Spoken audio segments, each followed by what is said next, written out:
ঐক্যবদ্ধ না থাকলে বাংলাদেশে গুপ্ত স্বৈরাচারের উত্থান হতে পারে বলে আশঙ্কা প্রকাশ করেছেন বিএনপির ভারপ্রাপ্ত চেয়ারম্যান তারেক রহমান। শনিবার কুমিল্লা টাউন হল মাঠে দক্ষিণ জেলা বিএনপির দ্বিবার্ষিক সম্মেলনে প্রধান অতিথির বক্তব্যে তারেক রহমান এই শঙ্কা প্রকাশ করেন।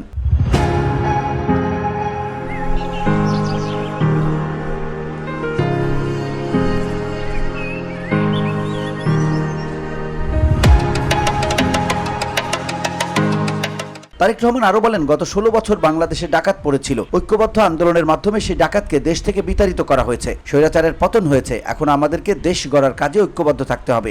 প্রিয় সহকর্মীবৃন্দ, এই ঘরে ডাকাত পড়েছিল গত 15-16 বছর যাবৎ। সেই ডাকাতকে বাংলাদেশের জনগণ বিতাড়িত করেছে।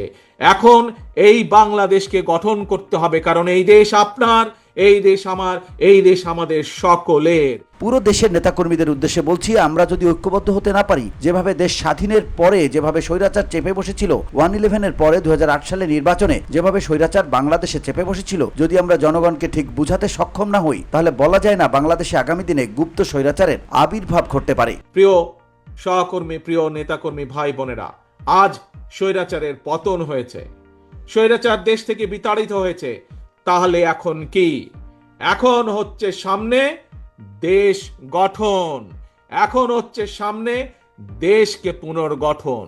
কিন্তু প্রিয় ভাই বোনেরা, দেশকে যদি পুনর্গঠন করতে হয়, দেশকে যদি জনগণের প্রত্যাশা অনুযায়ী গড়ে তুলতে হয়, তবে অবশ্যই আমাদের সকলকে ঐক্যবদ্ধ হতে হবে।